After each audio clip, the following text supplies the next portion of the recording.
విద్యుత్ ఉద్యోగుల సమస్యలను పరిష్కరించడంలో ఆంధ్రప్రదేశ్ ఎలక్ట్రిసిటీ ఎంప్లాయీస్ యూనియన్ 1104 నిరంతరం తన పోరాటాన్ని సాగిస్తుందని యూనియన్ రాష్ట్ర ప్రధాన కార్యదర్శి ఎంవి గోపాలరావు అన్నారు. ఆంధ్రప్రదేశ్ ఎలక్ట్రిసిటీ ఎంప్లాయీస్ యూనియన్ 1104 ప్రకాశం జిల్లా ప్రాంతీయ కార్యనిర్వాహక కమిటీ సమావేశాన్ని పురస్కరించుకొని ఒంగోలులోని అసోసియేషన్ కార్యాలయంలో ఏర్పాటు చేసిన సమావేశానికి రాష్ట్ర ప్రధాన కార్యదర్శి గోపాలరావు హాజరయ్యారు. ఈ సమావేశానికి ప్రాంతీయ అధ్యక్షుడు సిహెచ్ హరికృష్ణ అధ్యక్షత వహించారు. ఈ సందర్భంగా గోపాలరావు మీడియాతో మాట్లాడుతూ విద్యుత్ రంగంలో 1104 యూనియన్ పెద్దన్న పాత్ర పోషిస్తుందని తెలియజేశారు. 75 సంవత్సరాల చరిత్ర కలిగిన 1104 యూనియన్ రానున్న కాలంలో కార్మికుల సంక్షేమం కోసం తమ పోరాటాన్ని మరింత ఉధృతం చేస్తుందని తెలిపారు. ఉద్యోగుల సమస్యలను పరిష్కరించాలని గత 5 సంవత్సరాలుగా పోరాటాలు సాగిస్తున్నా గత ప్రభుత్వం తమ సమస్యలను పరిష్కరించడంలో వైఫల్యం చెందిందని ఆరోపించారు. నూతనంగా ఏర్పడిన కూటమి ప్రభుత్వం విద్యుత్ రంగ కార్మికుల సమస్యలను పరిష్కరించాలని విజ్ఞప్తి చేశారు. 1999 సంవత్సరం నుంచి 2004 లోపు ఉన్న ఉద్యోగాలను పరిగణలోకి తీసుకొని వారికి పెన్షన్ ఇచ్చేలా యాజమాన్యం చర్యలు తీసుకోవాలని కోరారు. విద్యుత్ రంగ కార్మికులకు మెరుగైన వైద్య సదుపాయం కల్పించడంతో పాటు కాంట్రాక్ట్ పద్ధతులకు పనిచేస్తున్న వారికి సమాన పనికి సమాన వేతనం ఇవ్వాలని విజ్ఞప్తి చేశారు. సచివాలయంలో ఉన్న విద్యుత్ ఉద్యోగులను విద్యుత్ శాఖతో కలపాలని విజ్ఞప్తి చేశారు. ఈ కార్యక్రమంలో CPDCL discom secretary Nandigama Sharma, జిల్లా అధ్యక్షుడు హరికృష్ణ, జిల్లా కార్యదర్శి సంజీవరావు, కార్యనిర్వాహక అధ్యక్షుడు సురేష్, రాష్ట్ర కార్యదర్శి కొండయ్య, యూనియన్ నాయకులు ఆరేటి వెంకటేశ్వర్లతో పాటు విద్యుత్ ఎంప్లాయీస్ యూనియన్ నాయకులు, కమిటీ సభ్యులు పాల్గొన్నారు.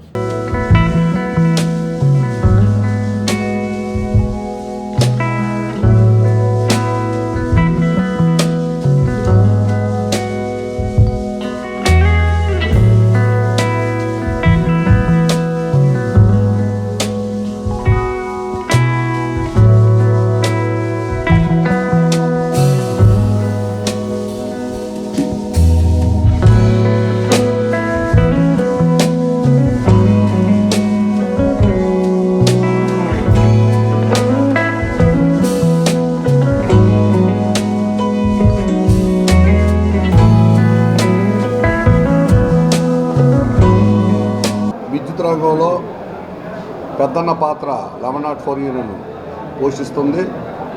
మరి గత కొన్ని కాలంగా కార్మిక సమస్యల మీద, కార్మిక సంక్షేమం మీద పోరాటం చేయడం జరిగింది.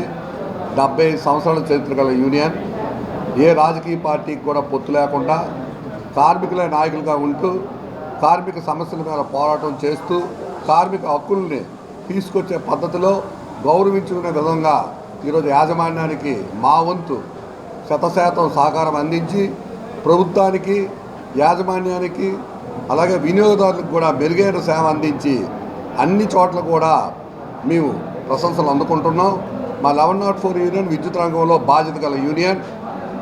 మేము యాజమాన్యంతోనే పోరాడతామే తప్ప మిగతా పని విషయంలో మట్టుగా అందరం కలిసికట్టుగా ఐక్యతతో పనిచేసి ప్రభుత్వానికి మంచి పేరు తీసుకొస్తాం.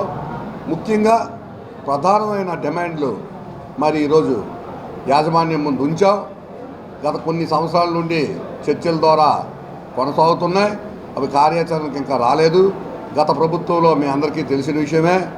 మరి ఉద్యోగస్తుల సమస్యల మీద మరి ఆ ప్రభుత్వంతో పోరాడి చివరికి విధులైన పరిస్థితుల్లో ప్రజలను దృష్టిలో పెట్టుకొని మరి సంఘం అంతా కూడా ఒక సమీక్ష చేసుకొని రాబోయే భవిష్యత్తులో మరి మా న్యాయమైన కోరికల్ని సాధించుకోవడానికి ఒక ప్రణాళిక రూపిద్దామని తాత్కాలికంగా విరమించాం.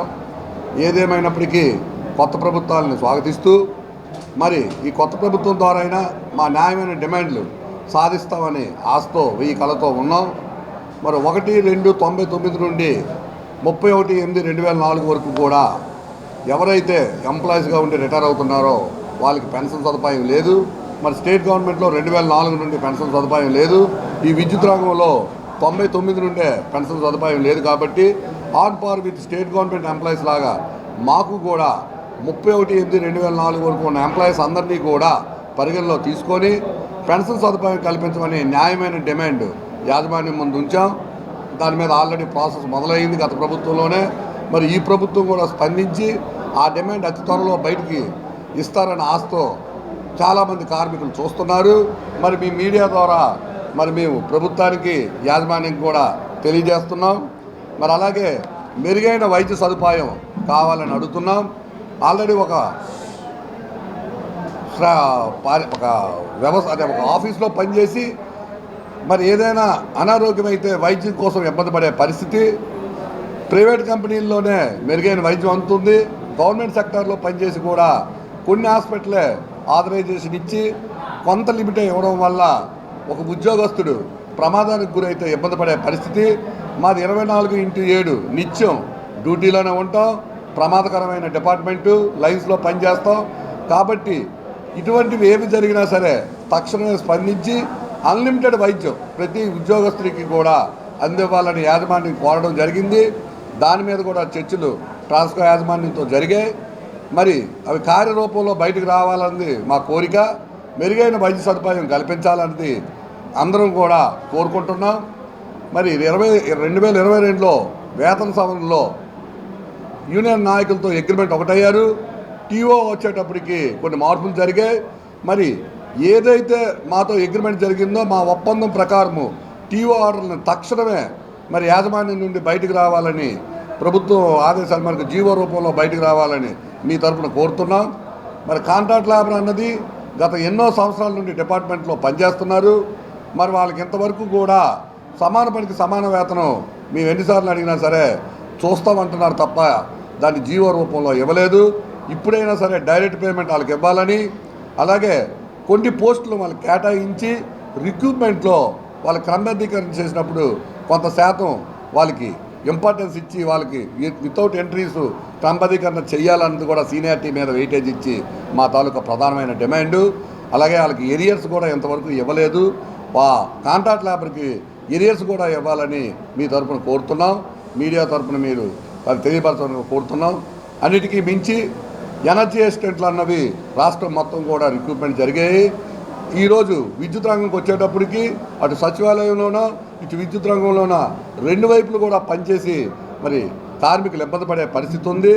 దయచేసి వీలైనంత త్వరలో ఆ వ్యవస్థని మా డిపార్ట్మెంట్లో మెచ్చి చేయాలని, వాళ్ళకు కూడా మాతో పాటు ప్రమోషన్ సదుపాయం కల్పించాలని, మరి వాళ్ళకు కూడా మాకున్న అన్ని హక్కులను కూడా కల్పించాలని మీ మీడియా ద్వారా ప్రభుత్వానికి యాజమాన్యం కూడా కోరుతున్నాం. మరి అది చాలా ఇంపార్టెంట్ ఇష్యూ. మరి ఈ రోజుకి కూడా అది ఇబ్బంది పడే పరిస్థితి. రెండు వైపులా చేసి వాళ్ళు ఎటు చేయాలో తెలియని పరిస్థితి. మరి వీళ్ళందరినీ కూడా డిపార్ట్మెంట్లో తీసుకుంటే మేము కూడా పని ముందుకు నడిపించగలం. అలాగే అంటికి మించి ఎన్నో సంవత్సరాల నుండి రిక్రూట్మెంట్ లేదు. మరి నలుగురు చేసే పని ఒకరు చేసే పరిస్థితి. కాబట్టి ప్రస్తుతం ఖాళీలు గుర్తించి నోటిఫికేషన్ ఇచ్చి మరి మెరిట్ ద్వారా అన్ని క్యాడర్లో కూడా రిక్రూట్మెంట్ విధానం త్వరలో చేపడతారని ప్రభుత్వాన్ని కోరుకుంటున్నాం. యాజమాన్యాన్ని కూడా కోరుకుంటున్నాం. మరి సబ్స్టేషన్లో ఉన్న షిఫ్ట్ ఆపరేటర్లు కూడా ఎరియర్స్ ఇస్తామన్నారు, ఇంతవరకు రాలేదు. అది కూడా ఇప్పించాలి. మరి ట్రాన్స్ఫర్ ఆఫ్ సర్వీస్ అంది మా హక్కు. మరి ఇన్ని సంవత్సరాలు అయినా సరే సిపిడిసిఎల్లో సబ్ ఇంజనీర్ ట్రాన్స్ఫర్స్ కానీ మరి జూనియర్ అసిస్టెంట్స్ అనే రాష్ట్రం వ్యాప్తం కూడా ట్రాన్స్ఫర్ ఆఫ్ సర్వీస్ కన్వర్షన్స్ కానీ ఇవ్వట్లేదు. ఖాళీలు అలాగే ఉండిపోయి దయించి ఇప్పుడైనా యాజమాన్యం స్పందించి న్యాయమైన డిమాండ్ ఏదైతే క్వాలిఫై ఉన్నారో పిల్లలు విద్యుత్ రంగంలో వాళ్ళకి immediately transfer of service sub engineer పోస్టులో కేటాయించాలని, అలాగే జూనియర్ అసిస్టెంట్లకు కూడా జూనియర్ అసిస్టెంట్లుగా ఇవ్వాలని కోరుకుంటున్నాం. మరి మెడికల్ ఫెసిలిటీ చెప్పాము. అలాగే డిసీజ్డ్ ఎంప్లాయ్మెంట్కి వచ్చేటప్పటికి ఆ ఉద్యోగస్తులు చనిపోయిన తర్వాత మరి వాళ్ళకి ఎంప్లాయ్మెంట్ అన్నది కాంట్రాక్ట్ సిస్టంలో 15,000 18,000 ఇవ్వడం అన్నది అన్యాయం. వాళ్ళకి టైం స్కేల్ ఇవ్వాల్సిన బాధ్యత ఉంది. మరి వాళ్ళందరినీ కూడా రెగ్యులర్ టైం స్కేల్లో పెట్టి వాళ్ళకి పే డిఏ హెచ్ఆర్ఏ 3 నెలలు ట్రైనింగ్ ఇచ్చి మరి కంటిన్యూటీ ఏదైతే ఉందో ఆ పాత విధానంలోనే కంటిన్యూ చేయాలని మీ ద్వారా ప్రభుత్వానికి యాజమాన్యానికి కూడా రిక్వెస్ట్ చేస్తున్నాం. ఏదైతే 5 సంవత్సరాల నుండి మా హక్కులు కాలరాశారో గత ప్రభుత్వాలు అవన్నీ కూడా సానుకూలంగా పరిశీలించి ఈ కొత్త ప్రభుత్వాలు ఉద్యోగస్తుల పట్ల మరి సానుకూలంగా వెళ్తారని మరి ఆశిస్తూ మరి ఈ అవకాశం కల్పించిన ప్రకాశం జిల్లా ప్రాంతీయ శాఖ వారికి ప్రత్యేకమైన ధన్యవాదాలు తెలుపుకుంటూ జై హింద్, జై 1104. ప్రకాశం జిల్లా ప్రాంతీయ కార్యవర్గ సమావేశానికి ముఖ్య అతిథులుగా వచ్చిన గోపాల్ గారికి నిజంగా ఆయన కార్మికుల యొక్క పక్షపాతి. మా జిల్లాలో ఉన్నటువంటి ఎన్నో సంవత్సరాల నుంచి పరిష్కారం కానటువంటి సమస్యలు కాంట్రాక్ట్ లేబర్స్ సమస్య అది ఎక్కువగా ఉంది. తర్వాత కన్వర్షన్స్ అంటే సబ్ ఇంజనీర్ నుంచి వాళ్ళు అంటే జేఎల్ఎంలుగా డిప్లొమా పాస్ అయిన వాళ్ళకి కన్వర్షన్స్ ఇవ్వాల్సి ఉండి ఈ రోజుకి కూడా వాళ్ళకి ఇంత మటుకు ఇవ్వలేదు. మరి అది కూడా వారు ఇప్పిస్తారని చెప్పి తెలియజేస్తూ, ఇది ఎటువంటి కుల మత ప్రాతిపదిక కాకుండా 75 వసంతాలు అంటే కంబైన్డ్ స్టేట్లో చెన్నై రాజధానిగా ఉన్నప్పుడు ఏర్పడినటువంటి యూనియన్ ఇది. ఇలాంటి యూనియన్లో ఈ రోజుకి కూడా ఎందరో కార్మికుల యొక్క జీవితాలలో వెలుగు నింపినటువంటి ఈ యూనియన్కు మరి ఇంకా గోపాలరావు గారి నాయకత్వంలో మరింత పురోభివృద్ధి చెందుతుందని చెప్పి ఆశాభావం వ్యక్తం చేస్తూ ఈ అవకాశం ఇచ్చిన మీ అందరికీ ధన్యవాదాలు తెలియజేసుకుంటాను.